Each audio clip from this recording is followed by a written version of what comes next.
Good afternoon, everyone. Madam Presiding Officer, my distinguished colleagues, I rise before you today on a matter of personal and collective privilege to express my disappointment on the unreasonable delay in the reopening of the Ungka Flyover. We know that infrastructure development plays a key role in ensuring fast economic growth and alleviating poverty. Through infrastructure, goods and services will be made available to the public. It will enable trade, power businesses, connect workers to their jobs, and create opportunities. That's why, as Ilonggos, we're happy to have been recipient of big infrastructure projects such as the Ungka Flyover. We are proud to have such legacy projects, vital to sustain and catapult the growth in the province of Iloilo. However, we are aware of the news that Ungka Flyover was closed because of the vertical displacements. Although prior to that, complaints are already received against the infrastructure for causing heavy traffic that wastes the time of the commuters and travelers. The usual travel time has been doubled, if not tripled. These complaints have caused the Joint Committee on Infrastructure and Committee on Transportation, Communication, and Public Utilities to conduct a joint committee hearing last 12 October 2022 at 1:30 in the afternoon in the Sangguniang Panlalawigan Session Hall. The joint committee hearing was attended by several important personalities such as DPWH and the IBC, who are both in charge of as to the implementing agency and the contractor respectively. During the joint committee hearing, several points were discussed, particularly the Ungka Flyover is a 680 million project with 3 phases. It is 728 meters long with 4-lane elevated way. Part of the project is the improvement of 2 side access roads, drainage improvement, and 2-kilometer concrete asphalt roadway used as a detour. It was initially opened last June 30, 2022, which was considered as its soft opening, and 2 lanes were open to the public. There is already 90% overall project accomplishment and is actually expected to be totally open by October 2022. But it was postponed due to the investigation of the vertical displacement, among others.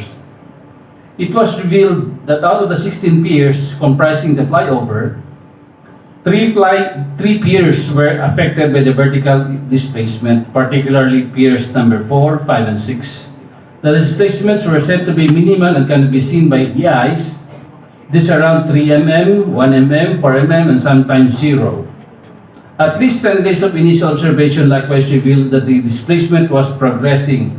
So the DPWH decided to temporarily close it on September 18, 2022. Because of this closure, traffic has once again become a major problem in the area.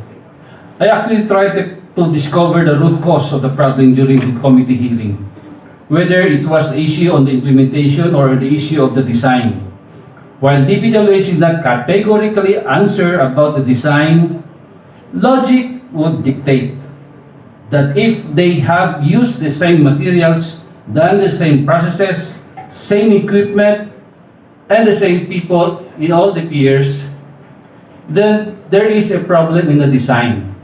That's why at the end of the joint committee hearing, it was resolved to request the Bureau of Design under the DPWH Central Office to come up with the ideal design with all the geological circumstances factored in. This is to ensure that the opening of the project is safe for everyone. In relation to this, ARD Engineer Jose Alvi Pruto of DPWH 6 somehow assured the possible reopening of the Ungka Flyover before Christmas. They even promised a Merry Christmas to the commuters, travelers, and many Ilonggos who have long suffered the ill effects of the problems of the Ungka Flyover.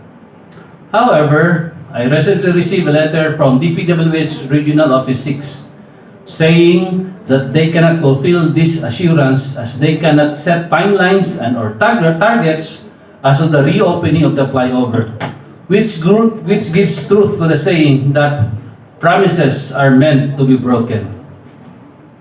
But this should not be the case. We should not prolong the suffering of our people by just accepting that the project would be indefinitely delayed because of an incompetence of the people behind it. We must call on Secretary Manuel N. Bunuan, Secretary of Department of Public Works and Highways, to instruct and as soon as possible, most particularly Engineer Edwin C. Panggihan, the OIC Director of the Bureau of Designs and its consultants, to review and once and for all, with dispatch, to come up with a permanent engineering solution for the project together so that the DPWH Regional Office and the contractor can commence the corrective intervention. We must always remember that we are public servants and we owe the Ilonggos our utmost sincerity and dedication because Ilonggos deserves nothing but the best. The anguish and suffering of the Ilonggos should not fall on deaf ears and closed eyes in this situation. We must demand accountability from DPWH, the Bureau of Designs and its consultants. If you are part of this system who adds to the agony of the people, then you are not fit for your public duties and functions. We likewise call on our representatives, Honorable Julian Jam L. Baronda of Iloilo City and Honorable Michael B. Guroseta of the 2nd District to represent the Ilonggos well, helping resolve the problem of the Ungka Flyover. There is no time to be complacent and indifferent about this issue as it affects not only infrastructure but also transportation and the livelihoods of our people. It is high time for us as representatives of the Ilonggos to pool and combine our efforts together to push forward this issue and resolve it once and for all. As leaders, we are accountable to the people we serve. Our decisions and actions will have an impact on our communities, and I'm optimistic that this is the performance of our duties. Only the best of intentions shall be our utmost objective for the greater good. Thank you very much, my distinguished colleagues. Good afternoon. God bless.